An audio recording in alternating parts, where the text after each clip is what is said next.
मेरठ का एक खौफनाक हत्याकांड, प्यार, धोखा और अंधविश्वास की सच्ची कहानी। मेरठ उत्तर प्रदेश में 2025 में हुआ एक ऐसा हत्याकांड जिसने पूरे भारत को हिला कर रख दिया। ये कहानी प्रेम, विश्वासघात और अंधविश्वास के खतरनाक जाल में फंसे कुछ लोगों की है, जिसने एक निर्दोष व्यक्ति की जान ले ली। इस केस में प्रेमिका ने अपने प्रेमी के साथ मिलकर अपने पति को मौत के घाट उतार दिया और उसके शव को 15 टुकड़ों में काटकर एक ड्रम में भर दिया और उसके अंदर सीमेंट डाल दिया। मगर चलिए इस कहानी को शुरुआत से देखते हैं। 2016 में मेरठ निवासी सौरभ राजपूत की मुलाकात मुस्कान रस्तोगी से हुई। दोनों के बीच प्रेम हुआ और कुछ सालों बाद उन्होंने शादी कर ली। लेकिन यह शादी सौरभ के परिवार को पसंद नहीं आई, क्योंकि मुस्कान एक अलग जाति से थी। इसके बावजूद दोनों ने अपने रिश्ते को मजबूत बनाए रखा। सौरभ मर्चेंट नेवी में जॉब करते थे और लंदन में पोस्टेड थे।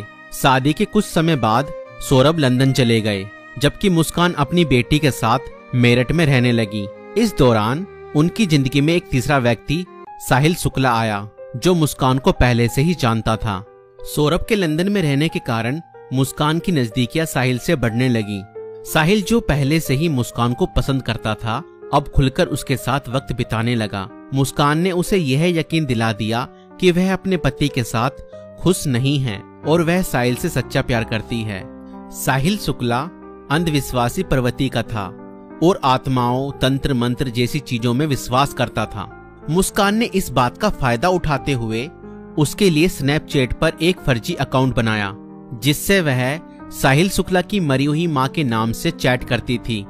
इस फर्जी अकाउंट से वह साहिल को यकीन दिलाने लगी कि उसकी मां की आत्मा मुस्कान को पसंद करती है और चाहती है कि वे दोनों साथ रहें। धीरे धीरे साहिल पूरी तरह से मुस्कान की बातों में फंस गया। मुस्कान ने उसे यह विश्वास दिलाया कि अगर वह उसके पति सौरभ को रास्ते से हटा दे तो वो दोनों एक साथ रह सकते हैं। साहिल अब पूरी तरह से मुस्कान के इशारों पर नाचने लगा था। मुस्कान और साहिल ने मिलकर सौरभ को मारने की साजिश रची।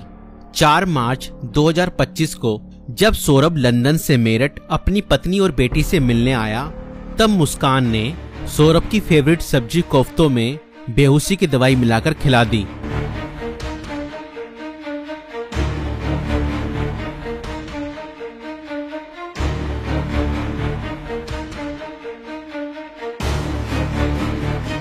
और जब सौरभ बेहोशी की हालत में बिस्तर पर पड़ा था, तब मुस्कान ने अपने दोस्त साहिल को बुला लिया और रसोई में जाकर वो बड़ा और धारदार चाकू ले आई, जो मुस्कान और साहिल ने पहले से ही प्लानिंग करके खरीदे हुए थे। और करीब 20 मिनट तक साहिल ने मुस्कान को बताया कि कैसे उसे अपने पति का वध करना है।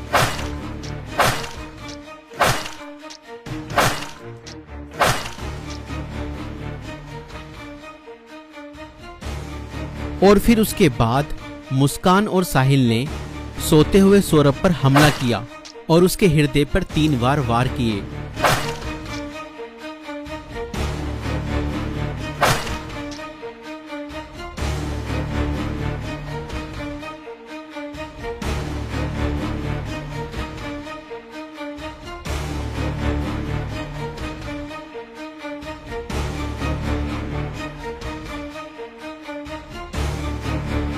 और घर में पड़े कूलर को भी ऑन कर दिया ताकि उसकी आवाज किसी को भी ना सुनाई दे। जब उन्होंने सौरभ को खत्म कर दिया, उसके बाद वह उसकी बॉडी को बाथरूम में ले गए।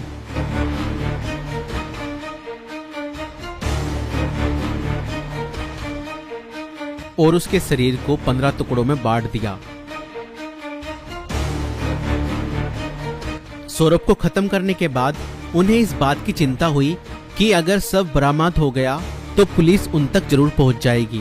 इसलिए उन्होंने सबको ठिकाने लगाने की योजना बनाई और मुस्कान बाजार जाकर एक प्लास्टिक का ड्रम खरीद लाई।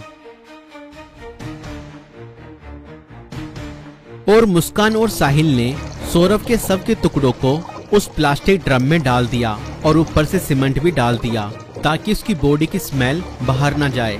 और उसके बाद उन्होंने उस ड्रम को घर के एक कोने में रख दिया।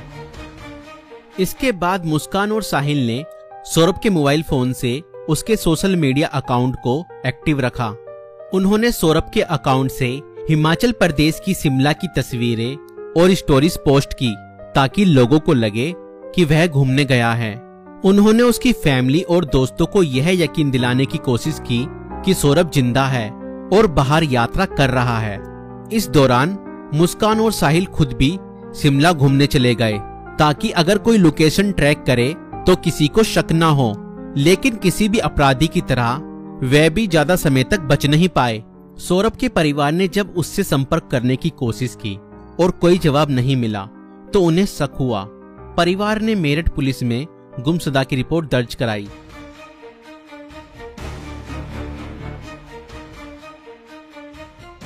और इसी बीच मुस्कान ने अपने माता पिता को बताया कि शायद सौरभ का मर्डर हुआ है और उसके घर वालों ने ही उसका मर्डर किया है।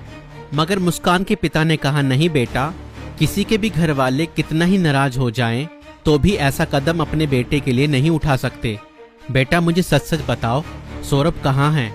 मुझे सच्चाई बताओ, मैं किसी से कुछ नहीं कहूँगा। और तब मुस्कान ने अपने पिता को बताया कि उसने और साहिल ने मिलकर सौरभ को खत्म कर दिया है। और इतना सुनते ही मुस्कान के पिता ने पुलिस को सारी खबर बता दी।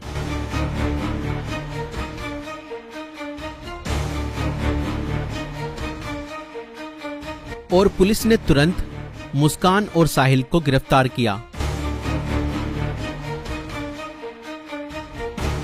और उस प्लास्टिक ड्रम को भी बरामद किया जिसमें सौरभ के शव के टुकड़े थे।